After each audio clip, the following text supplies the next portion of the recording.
از خزانه خالی شهر و مردم گرسنه گرفته تا فشارهای روانی، تا فریب خوردن از هایتاورها و درگیری با اشرافزاده ها و سپتوس اعظم. این شما و این آغاز پایان رنیرا تارگاریان.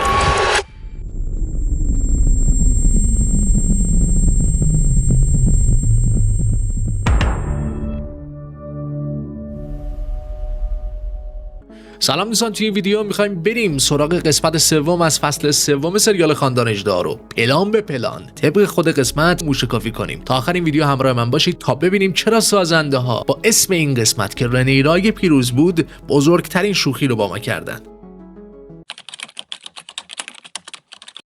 اول از همه برسیم به سکانس رویارویی دیمن با اورموند هایتاور. دیدیم که اون تئوری که توی ویدیو کوتاه گفته بودم درست از آب در اومد و هایتاورها یک دیران تقلبی ساخته بودن و درست همینجا بود که دیمن تارگاریان چوب بزرگترین نقطه ضعف خودش رو خورد، یعنی همون غرور بیجای تارگاریانی. اورموند هایتاور چنان رکبی به دیمن زد که در تاریخ وستروس ازش یاد میشه. در واقع اتفاقی که اینجا افتاد بچه‌ها توی کتاب وجود نداره. فقط سوالم اینجاست که وقتی داشتن دیران تقلبی رو می‌بردن، اژدهاشو چطوری بردن؟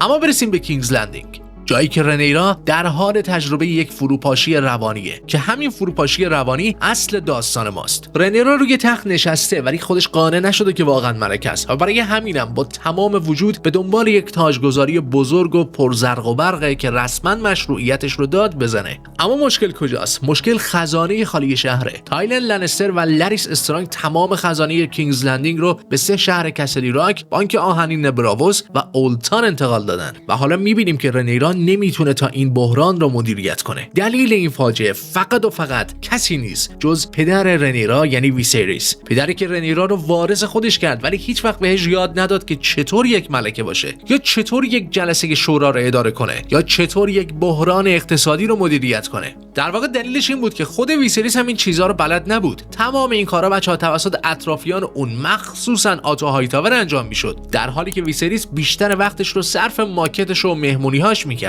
اصلا دلیل حرف آلیساند هم همین بود که گفت پدرت یک دنیا ساخته بود و برای خودش تو همون دنیا سیر میکرد. اما قبلی که بخوایم بریم سراغ بحث موشها که مهمترین نکات این قسمتن بچه‌ها، میریم سراغ دومین مورد مهم این قسمت، یعنی فشار روانی رنیرا. کلوزآپ‌های بسته با تصاویر جالب، اون هم زمانی که فوکس تصویر روی رنیراست و بقیه تار شدن و سازنده‌ها طوری این سکانس ها رو با یک نویز خاص همراه کردن که به ما نشون میده که یک زنگ خطر روانی در جریانه. مواردی که نشون از فضای خفقان و فشار شدید روی رنیراست. اصلا همین موضوع دقیقاً بچه‌ها نشانه جنون تارگاریانیه و در ادامه سریال این جنون تارگاریانی و این اتفاقات آروم آروم به ما توضیح داده میشه.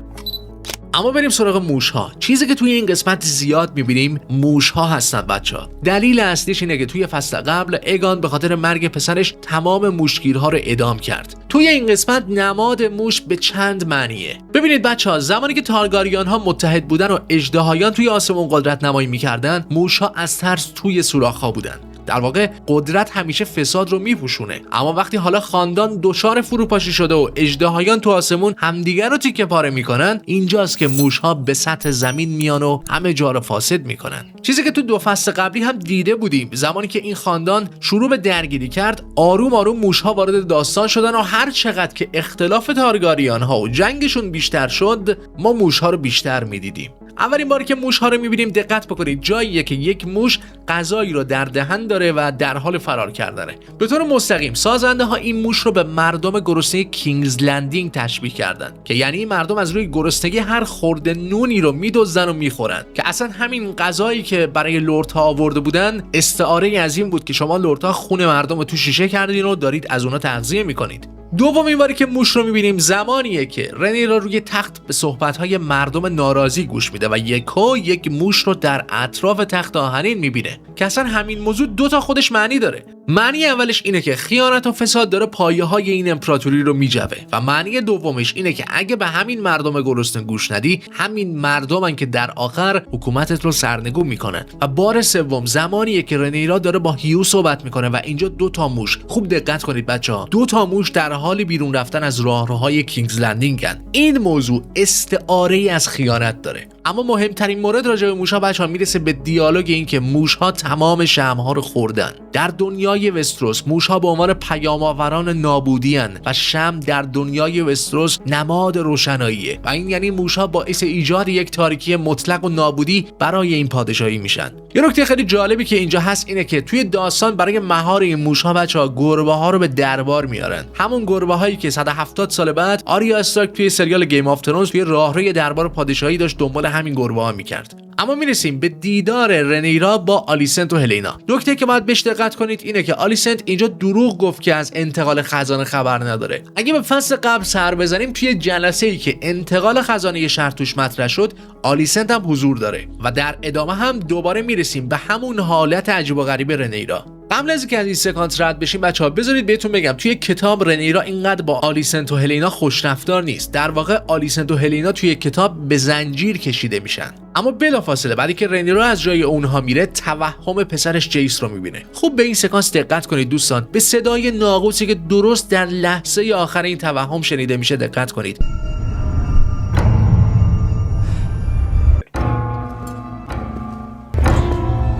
دقیقاً این صداها رو ما توی قسمت آخر فصل 8 سریال گیم آف ترونز هم دیده بودیم، جایی که دنریس تارگاریان رسما دیوانه شد و شهر رو با آتیش کشید. حالا دوباره برگردید به صحنه خودمون. بلافاصله بعد از اینکه رنیرا توهم میزنه و اون صدای ناقوس میاد، یک دفعه رنیرا تغییر شخصیت میده. رنیرایی که چند ثانیه پیش داشت از معصوم بودن دیرون تارگاریان صحبت میکرد، یکون نگاه و قیافش عوض میشه و میگه چرا نباید اون رو بکشم؟ و این یعنی همون جنون تارگاریانی که توی ویدیوهای قبل در موردش بهتون گفته بودم.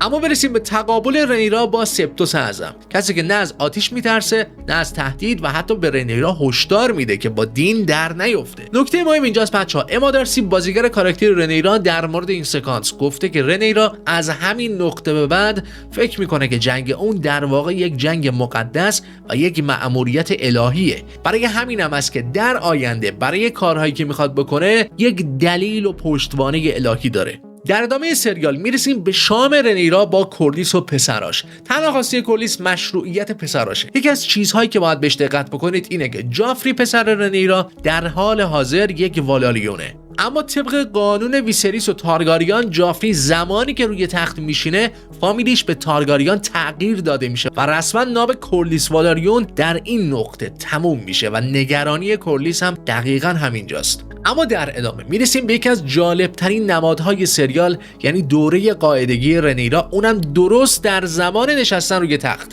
تو ویدیو قبلی بهتون گفتم که تو دنیای وستروس تخت آهنین با زخم کردن پادشاه‌ها اونها رو پس میزنه، مثل کاری که با میگور یا حتی خود ویسریس پدر رنیرا کرد. تو ویدیو قبلی هم گفتم که توی کتاب رنیرا توسط این تخت زخمی میشه، ولی سازنده‌های سریال این موضوع رو با دوره قاعدگی رنیرا به تصویر کشیدن که انصافا این موضوع به شدت هوشمندانه بوده. یکی از نکات مهم صحبت رنیرا و آلیسنت بود. آلیسنت بهش گفت که تو باید تبدیل به چیزی بشی که دوست نداری، در واقع مجبوری تا تبدیل به اون نسخه بشی. این موضوع دقیقاً تبدیل شدن به چیزی بین حد وسط گفته‌های دیمر و میساریاست و می‌بینیم دیگه هر چقدر رنیرا در ادامه سریال با این موضوع مقابله میکنه، اوضاع براش بدتر میشه.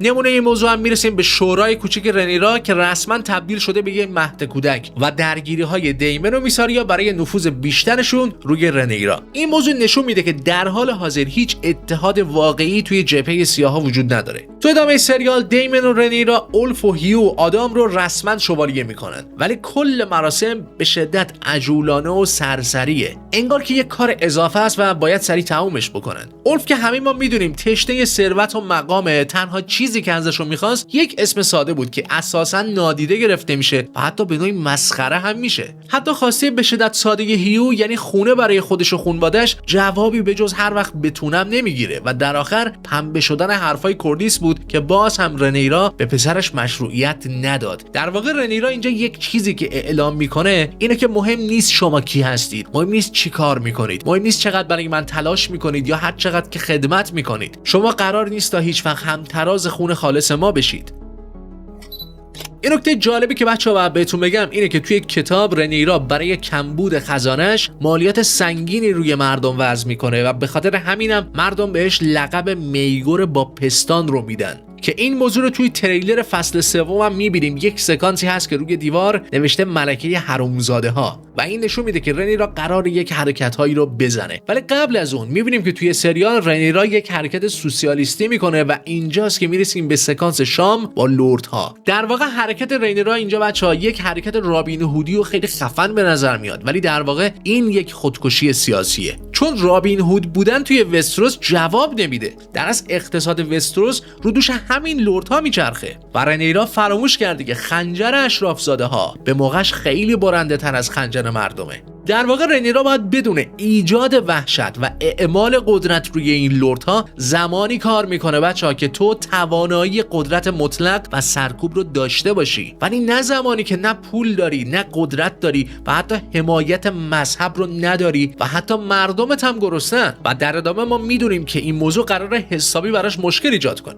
یه نکته جالب شخصیت دیمن توی این قسمت بود. بخوام خیلی ساده براتون بگم، دیمن اعتقاد داره که تارگاریان ها صرفاً حاکم نیستن بلکه یک خدان. اون رویای امپراتوری جهانی رو تو سرش داره. اعتقاد داره همیشه باید اعمال قدرت بشه و مردم هم توی زمان جنگ باید سختی بکشن. میشه خیلی ساده گفت که بچه‌ها دیمن دنبال اینه که اگان فاتح بعدی باشه، در حالی که رنیرا تلاش میکنه تا نسخه بعدی پدرش باشه. چیزی که راجع به صحبت دیمن و رنیرا احتمالاً براتون سوال شده، صحبت در مورد سرزمینی بود که مردمانش بال دارن. در واقع این موضوع بچه‌ها یک افسانه یا یک شایعه در دنیای وستروسه، اما در واقعیت این نقطه از جهان وستروس به خاطر این معروف شده که مردمانش لباسهایی میپوشن که شبیه به بال دیده میشه.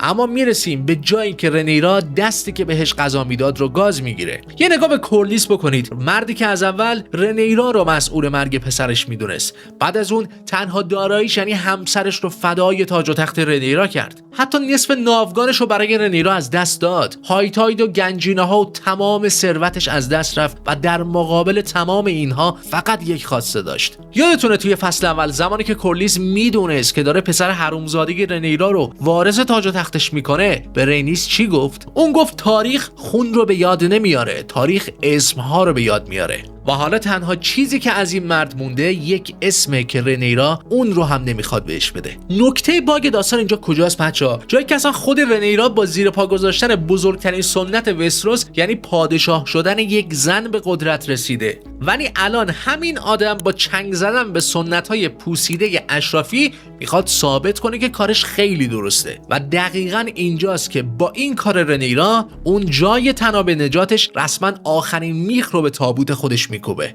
اینم اضافه کنم بچه‌ها که توی کتاب رنیرا هیچ مخالفتی با این موضوع نمیکنه و برام سواله که چرا سازنده ها اینقدر تغییر رو دارن توی سریال ایجاد میکنن. اما در ادامه میرسیم به مشخص شدن دیرون تقلبی. توی کتاب بچه‌ها در واقع این لرد کورلیسه که پیشنهاد میده دیرون رو به دیوار بفرستن و نکشنش. و نکته جالب اینجاست که بدونید این رنیراست که به دنبال کشتن دیرونه، ولی توی سریال این موضوع کاملا برعکسه. بعد از این موضوع میفهمیم که هایتاورا حقیقی خیلی جالبتری زدن، یعنی تصرف شهر تامبلتون و ایجاد یک سپر انسانی. اینجا احتمال یک پیچش داستانی هست بچه‌ها. باید ببینیم که آیا رنیرا تصمیم میگیره تا شهر رو با آتیش بکشه یا نه. در واقع برای با آتیش کشیدن این شهر احتمالاً رنیرا به بذرهای اژدهای خودش نیاز داره و یادتون نره که همسر یکی از بذرهای اژدها داخل همین شهره.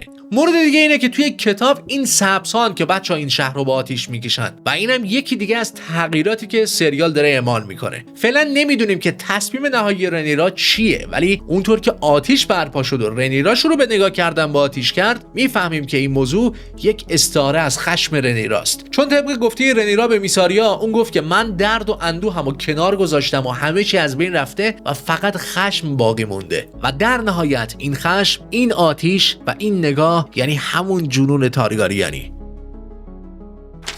این هم از قسمت سوم بچه‌ها. امیدوارم از دیدن این ویدیو لذت برده باشید. هر هفته منتظر موشکافی قسمت جدید باشید. جمعه ها هم با موشکافی قسمت های جدید سریال سایلو همراه کانال باشید. لطفاً ویدیو رو لایک کنید، کانال رو سابسکرایب کنید تا از من حمایت کرده باشید. توی این روزها خیلی مراقب خودتون باشید عزیزان و تا درودی دوباره. خدا یار و نگهدارتون.